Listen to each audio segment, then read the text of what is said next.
Petite vidéo tranquille pour débriefer un peu plus en détail de ces Oscars donc 2026, la 98e cérémonie des Oscars. Et vous voyez, je me suis mis dans le thème avec une tenue un petit peu sympa pour représenter un petit peu nos stars favorites qu'on a pu voir hier soir sur le tapis rouge.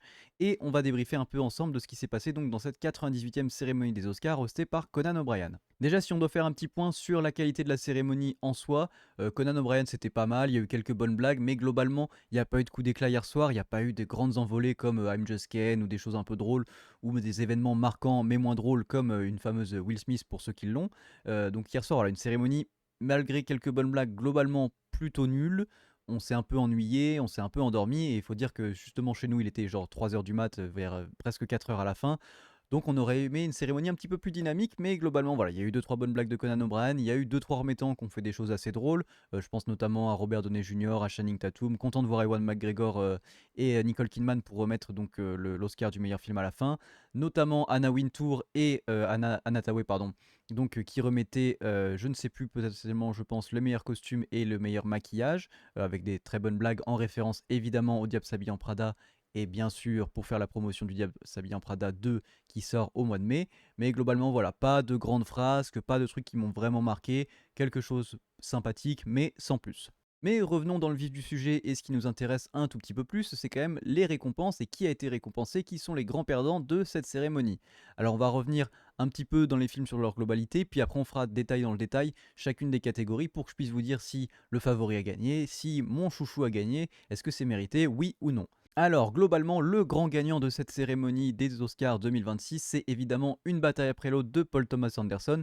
Et là, je peux tout de suite vous le dire, c'est plutôt mérité. Le film a donc eu 6 récompenses, des récompenses plutôt importantes. On va débriefer ça après quand on fera le détail de la liste. Mais globalement, c'est plutôt mérité. Pour moi, c'était un des meilleurs films de cette cérémonie et en tout cas un des meilleurs films proposés. Je suis très content pour Paul Thomas Anderson qui était vraiment une anomalie du cinéma hollywoodien qui n'avait jusqu'à présent eu que, enfin, que bah, 0 nomination en fait finalement, avec pas mal de fois où il était, pardon, zéro récompense et pas mal de fois où il était nominé, 5 ou 6 fois, je crois que c'était peut-être la sixième fois où il était nominé justement. Donc enfin une récompense pour Paul Thomas Anderson et plusieurs récompenses importantes, tant qu'à faire, autant le faire pour la première fois d'une façon plutôt très correcte. Donc voilà, le grand gagnant c'est évidemment Une bataille après l'autre. Le grand perdant de cette soirée, c'est évidemment le film Marty Suprême et plus en particulier Timothée Chalamet qui malheureusement donc fait 0 sur 9 au niveau des récompenses pour Marty Suprême. Pas de meilleur acteur pour Timothée Chalamet. Est-ce que ça sorti dans la presse concernant l'Opéra et le Ballet l'a défavorisé? C'est possible. Il est resté, il me semble, 1 ou 2 jours pour voter lorsqu'il a eu cette sortie-là. En tout cas, c'est pas lui qui l'a remporté donc l'Oscar du meilleur acteur. On verra tout à l'heure qu'il y a eu une surprise de ce côté-là dans cette catégorie. Mais c'est un 0 sur 9 comme au BAFTA donc pour Marty Suprême qui malheureusement est donc le grand perdant de cette soirée. On va pouvoir rentrer un petit peu plus dans le détail avec chaque catégorie, je les ai sous les yeux. Alors ça va être un petit peu décousu, oui et non, mais dans le sens où ça ne sera pas dans l'ordre de la cérémonie, avec le meilleur film en premier, je vais le prendre dans l'ordre où ça vient, et on va voir ce que ça donne. Donc comme je le disais, le meilleur film, évidemment, c'était Le Sacre de Une bataille après l'autre. Parmi les nommés, on avait Bugonia, F1, Frankenstein, Hamnet, Marty Suprême, L'Agent Secret, Valeurs Sentimentales, Sinners et Train Dreams. Et je pense qu'Une bataille après l'autre était évidemment le favori, et je suis plutôt content qu'il l'emporte, même s'il y avait d'autres films qui étaient très très bons dans la catégorie. On verra tout à l'heure, j'en parlerai peut-être à la fin, mais moi je suis déçu, mais en même temps c'était extrêmement prévisible. Mais Train Dreams n'a eu aucune récompense, même si je trouvais que c'était un film absolument magnifique, avec Joel Edgerton notamment. Donc voilà, je suis un petit peu déçu pour Train Dreams, mais c'était attendu et je suis plutôt très content pour Une bataille après l'autre. C'est mérité. Paul Thomas Anderson est aussi en plus producteur, il me semble, sur ce film-là, donc il a été récompensé d'une statuette aussi pour le meilleur film, parce que pour le meilleur film, c'est bien sûr les producteurs qui récupèrent les statuettes. Donc voilà, mérité pour Une bataille après l'autre, évidemment. Il y avait un intrus dans cette catégorie CF1, mais on en a déjà parlé. Et c'est aussi une volonté, on l'a vu hier soir pour l'Académie, de nommer aussi des blockbusters, parce que les blockbusters, ça fait partie du cinéma, c'est une partie intégrante de ce qui se passe dans nos salles. Donc forcément, de nommer des blockbusters pour les récompenses, c'était un choix vraiment posé de l'Académie hier soir. Mais bon, pas de récompense pour F1 pour le meilleur film, vous verrez, il y en a eu d'autres. Mais en tout cas, c'était plutôt normal et une victoire méritée pour Une bataille après l'autre, donc de Paul Thomas Anderson. Du côté de la réalisation, évidemment, c'est Paul Thomas Anderson et ça vient un peu corriger une anomalie de ce qui n'avait pas été fait jusqu'à présent dans l'histoire du cinéma. Avec Paul Thomas Anderson, ça fait à peu près 25 ans qu'il doit être nommé maintenant. Il a dû être nommé 5 ou 6 fois, en commençant par Magnolia, je pense, en 99, et il n'avait jamais été récompensé. C'est enfin fait et c'était amplement mérité, avec une réalisation vraiment énorme sur donc Une bataille après l'autre, pardon. De l'autre côté, on avait Chloé Zhao pour Hamnet, Josh Safdie pour Marty Suprême, Joachim Trier, on reviendra dessus pour Valeurs Sentimentales, et Ryan Coogler pour Sinners.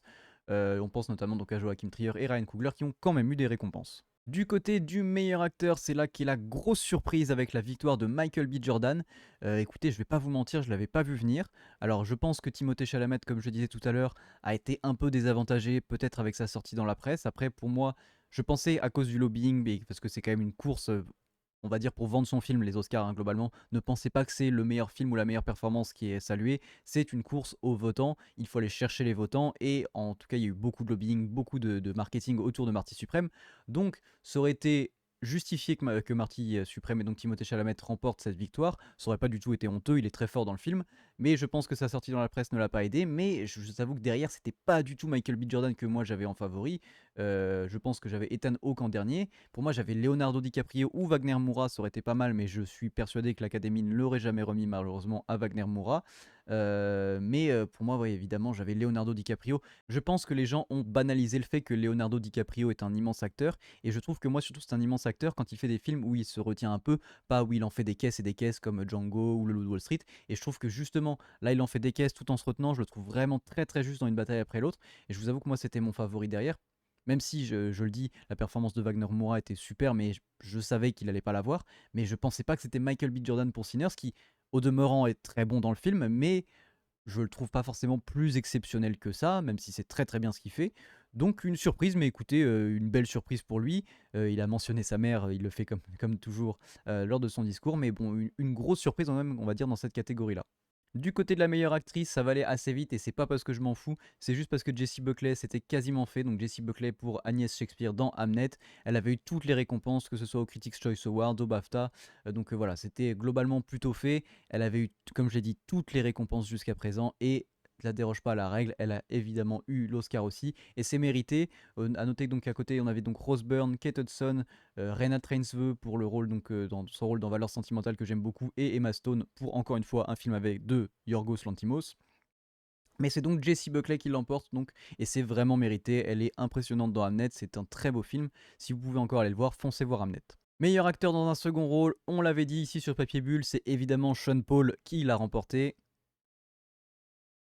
Évidemment, Sean Penn, vous l'avez bien sûr chez vous, mais donc bah écoutez, mérité. C'était pas à jouer d'avance parce qu'il a pas eu toutes les récompenses justement jusqu'à présent. Donc ça pouvait être Stellan Skarsgård aussi pour Valeurs Sentimentales qui était énorme dedans. Donc les autres nommés étaient évidemment Jacob Elordi, Benicio del Toro et Delroy Lindo dans Sinners, mais Sean Penn, voilà, pour moi c'était mon favori. Je suis extrêmement content qu'il le gagne. Je crois que c'est sa troisième récompense, et en plus ça a été assez rapide puisqu'il était pas là. Meilleure actrice dans un second rôle, on a donc Amy Madigan qui pourtant n'apparaît pas beaucoup dans le film donc Weapons ou Évanoui en français. Elle était nommée aux côtés de Ellie Fanning, Inga Ibsdottir Lileas pour donc Valeurs Sentimentales, Wumi Mosaku dans Sinners et Teyana Taylor pour Une bataille après l'autre. Teyana Taylor qui potentiellement pouvait l'avoir, mais donc c'est donc Amy Madigan qui le remporte à l'âge quand même de 75 ans il me semble, ou quelque chose comme ça. Donc c'est plutôt une belle récompense pour elle et c'était plutôt mérité. Une nouvelle catégorie est apparue sur ces Oscars 2026 pour récompenser le meilleur directeur de casting et donc le meilleur casting, et c'est Une bataille après l'autre qui l'a remporté, et je suis très content parce que justement je trouve que ça montre vraiment le travail du directeur de casting, avec notamment le choix donc d'aller chercher Chase Infinity qui c'était son premier film. Donc voilà, ça montre le travail du directeur de casting, d'aller repérer des talents, d'aller trouver des talents, d'aller comprendre qu'est-ce qu'il faut pour le réalisateur, justement qui c'est qu'il faut pour incarner un personnage ou un rôle. Donc je trouve que justement récompenser Une bataille après l'autre, pour moi c'était plutôt très intelligent, même si donc il y avait Hamnet, Sinners, Agent secret et Marty Suprême qui étaient nommés. C'est du travail évidemment énorme, mais avec des acteurs un peu plus connus, entre guillemets, en tout cas pour des rôles importants. Et je trouvais justement que récompenser Une bataille après l'autre, pour moi, et donc parallèlement un petit peu de Chase Infinity quand même, et la personne qui a été la chercher, c'était vraiment vraiment un bel hommage, et pour moi c'était vraiment mérité. Donc je suis très content que ce soit Une bataille après l'autre qui ait remporté cet Oscar qui était là pour la première fois. Du côté des scénarios, on a donc le scénario original remporté par Ryan Coogler pour Sinners. Alors je vous dirais que c'est mérité, mais en même temps allez voir Une nuit en enfer avec Quentin Tarantino notamment, et George Clooney, parce que ça ressemble un petit peu, mais je trouve quand même que c'était très bien, c'était une très bonne idée, c'était très bien écrit, il y a eu des bons dialogues, il y a eu des belles phases dans le film, donc voilà, moi je l'ai découvert un peu sur le tard, j'aurais bien aimé le découvrir au cinéma, mais c'était quand même vraiment pas mal au niveau de l'histoire et du scénario original, c'est normal que ce soit Ryan Coogler qui le remporte. Pour ce qui est du meilleur scénario adapté, c'est Une bataille après l'autre, donc du roman Vineland de Thomas Pynchon. Donc c'est une adaptation, comme son nom l'indique, et c'est plutôt mérité. Et ici aussi, c'est Paul Thomas Anderson, il me semble, qui a été chercher la statuette. Donc encore une statuette pour lui, comme je le disais. Jusqu'à présent, il n'en avait pas. Hier soir, ils ont fait ça bien. Ils lui en ont filé beaucoup. Pour ce qui est du meilleur décor et direction artistique, et de toute façon, meilleur décor, meilleur costume et meilleur maquillage, c'est évidemment Frankenstein qui l'emporte. C'est amplement mérité. Le travail était fantastique. La tête de Jacob Elordi dans le film est folle. Les décors sont absolument magnifiques. Le travail du maquillage est fou. Donc, forcément, de ce côté-là, extrêmement mérité et extrêmement content parce que c'est vraiment, vraiment justifié. Et le film est de Benicio del Toro est vraiment très, très, très joli. Pour la meilleure photographie, c'est un petit peu une déception pour moi et une surprise en même temps, parce que donc la meilleure photographie a été donnée à Sinners. Je vous avoue que je suis pas forcément d'accord. Moi, mon chouchou, même si je savais très bien qu'il l'aurait pas, mais encore une fois, c'était Train Dreams où je trouve qu'il y a un travail formidable qui est fait sur l'image du film, sur la lumière notamment. Il y a des scènes vraiment qui sont absolument sublimes sur les visages, on a des détails qui sont fous. Voilà, j'aurais pensé que c'était une bataille après l'autre qui, moi, allait l'emporter. Évidemment, même si Train Dreams c'était mon chouchou, j'y croyais pas trop. Mais donc c'est donc Sinners, et je trouve encore une fois que dans cette catégorie-là, c'était pas le favori. Mais écoutez, pourquoi pas. En plus, c'est une femme, c'est la première fois qu'une femme remporte donc l'Oscar de la meilleure photographie. Et après, voilà, encore une fois, je dis que c'était pas mon chouchou, mais c'était très très bien. La photo du film est très jolie et c'est amplement mérité. Pour Autumn Dural Capo, j'espère ne pas écorcher son nom, mais en tout cas, voilà, c'est mérité. Elle a fait un travail formidable dessus aussi. Et globalement, tous ceux qui étaient nommés, ça aurait été mérité. C'est juste que mon chouchou à moi, c'était Train Dreams, et que je suis un peu déçu qu'il y ait eu zéro récompense malheureusement pour ce magnifique film. Du côté du meilleur montage, c'est évidemment Une bataille après l'autre, notamment on pense à cette séquence de fin qui dure plus de 30 minutes avec la poursuite en bagnole et vraiment qui nous tient en haleine. Donc forcément le montage était exceptionnel, le montage c'est ultra important dans un film, c'est ça quand même qui permet de dynamiser un film, c'est ça. Et souvent les réalisateurs en plus, ils ont différentes façons de monter et ça se ressent justement le montage. Je trouve qu'on ressent pas mal justement la patte du réalisateur quand ils sont pas mal impliqués dans le montage. Donc c'est une catégorie très importante comme toutes les catégories au final quand même, et donc remportée par Une bataille après l'autre. Du côté du meilleur son, je le disais, quand même une récompense pour un blockbuster, et c'est normal au vu des différentes technologies qui ont été inventées ou mises en place sur le film, et donc c'est évidemment F1 qui l'emporte, avec, comme je disais, donc un son qui a été capté dans les voitures, ce qui donne un truc absolument formidable au cinéma si vous allez le voir en Dolby Atmos, et donc c'est plutôt justifié, et ça fait une récompense pour un blockbuster, et donc meilleur son pour F1. Meilleurs effets visuels, et alors moi là je ne suis pas d'accord, je suis désolé. C'est évidemment Avatar, donc Deux feuilles de cendre qui l'a remporté, c'était le grand favori. Bon, moi je l'ai déjà dit ici, mais je suis pas un immense fan de la saga Avatar, mais tout en étant objectif, le premier et le deuxième l'avaient remporté, ce que je comprends. Je trouve que celui-ci est évidemment impressionnant parce que des effets visuels, bah en fait dans le film il n'y a que ça. Mais justement je trouve qu'il y avait trop ça, j'ai l'impression que le film se basait juste sur ces effets visuels et que nous vomissait des effets visuels au visage vraiment, et que du coup parfois c'était juste trop en fait. Vraiment tu voyais, t'étais en mode ah regardez c'est effet visuel le film, donc je trouve pas ça bien. Je trouve que c'est pas au service du film, et je trouve que les effets visuels doivent être au service du film, et que je trouve que là vraiment bah, c'était limite le centre du film, donc pour moi c'est pas justifié. Enfin c'est pas justifié. Évidemment, le travail des effets visuels des équipes de ILM, notamment derrière, est formidable. Ils ont été nommés sur les trois films, ils ont été récompensés sur les trois films. Je comprends, mais évidemment, voilà, on va essayer d'être un peu objectif. Je comprends et c'est normal, mais c'était pas du tout mon préféré. J'aurais aimé qu'il le donne à quelqu'un d'autre, mais écoutez, c'est comme ça et c'est plutôt justifié au final quand même. On va faire deux catégories en une seule fois pour le meilleur film d'animation et pour la meilleure chanson originale, puisque c'est K-pop Demon Hunters, le phénomène Netflix. Évidemment, vous n'êtes pas passé à côté, mais donc qui remporte meilleure chanson originale donc pour Golden, et donc meilleur film d'animation.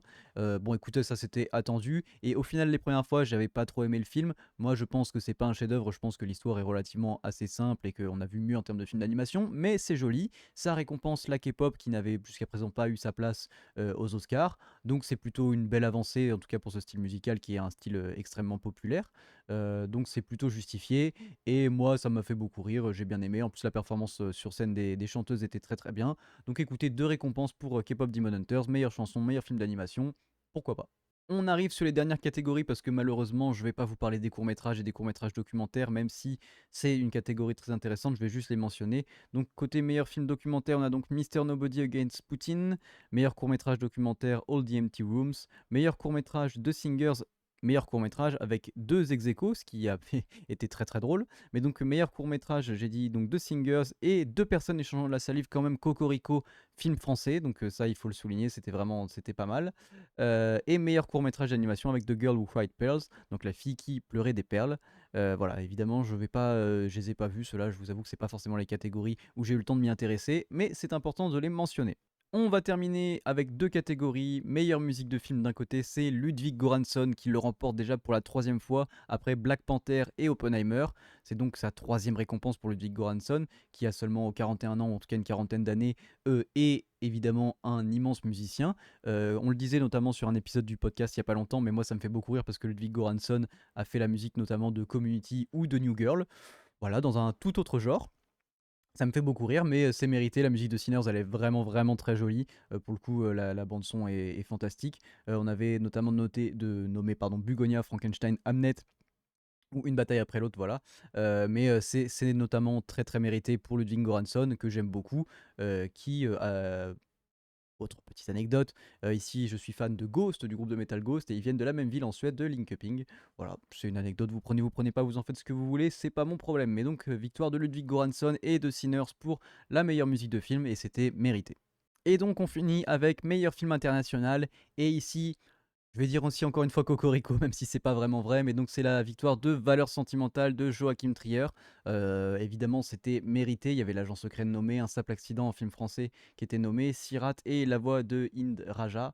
Sachant que je crois qu'il y avait des boîtes de production françaises dans absolument tous les films. Donc même s'ils n'étaient pas, c'était pas les boîtes de production principales, donc quoi qu'il arrive, c'était plus ou moins une récompense qu'on pouvait s'accorder. Mais donc c'est Valeurs sentimentales de Joachim Trier qui a été récompensé et c'est amplement mérité. C'est un très joli film. Je vais pas redire le nom des actrices, je vais juste dire Stellan Skarsgård malheureusement parce qu'il faudrait que je remonte dans ma liste et que j'ai peur de mal les prononcer. Une fois c'était déjà bien, mais elle jouait évidemment très très bien les deux, qui étaient d'ailleurs nommées pour meilleure actrice et meilleure actrice dans un second rôle. Le film est très très très joli. Joachim Trier donc qui en plus je crois n'a rien à voir avec Lars von Trier, mais qui sont tous les deux danois. Bref, une victoire méritée pour Valeurs sentimentales. Je suis très content que ce soit lui qui l'ait remporté, c'était très joli. Et c'était la dernière catégorie de ces Oscars. Donc comme je l'ai dit, cette 98e cérémonie, elle était un peu chiante, mais globalement, on a vu les favoris s'imposer dans pas mal de catégories, c'est pour ça aussi que c'était un petit peu chiant. Quelques surprises, même si du coup, c'est pas forcément les surprises qu'on aurait... Enfin, sur le principe, une surprise, c'est pas quelque chose qu'on aurait attendu, mais c'est peut-être pas, s'il y avait des surprises qu'on espérait, bah, c'est peut-être pas celles-là qui sont arrivées. Notamment, je pense à la victoire de Michael B. Jordan, mais écoutez, pourquoi pas, c'est pas non plus un vol monstrueux, même si je pense que, évidemment, pour moi, il était pas du tout dans les favoris, même pas top 3 pour moi. Mais voilà, globalement, c'est ce qui s'est passé hier soir, et je l'ai dit, moi, un de mes chouchous, c'était Train Dreams, film que j'ai absolument adoré, qui est absolument magnifique. Je comprends qu'il n'ait pas eu de récompense.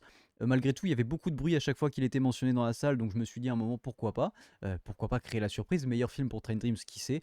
Non, évidemment, ce ne serait pas arrivé, mais j'aurais adoré. C'est dommage, c'est comme ça. Mais globalement, c'est donc la grosse victoire de Une bataille après l'autre de Paul Thomas Anderson. Ça, c'est normal, c'est mérité, et franchement, moi, ça me va très très bien. C'était complètement ce que j'attendais, et c'est ce qui s'est passé. Je vous laisse me dire en commentaire ce que vous avez pensé de cette 98e cérémonie des Oscars. Est-ce que vos favoris ont gagné? Est-ce que vous êtes content des surprises qu'il y a eu? Et dites-moi globalement qu'est-ce que vous avez pensé de façon plus générale de cette cérémonie. Et nous on se retrouve bientôt pour critiquer d'autres films, pour des podcasts, pour d'autres choses. Je vous dis à bientôt.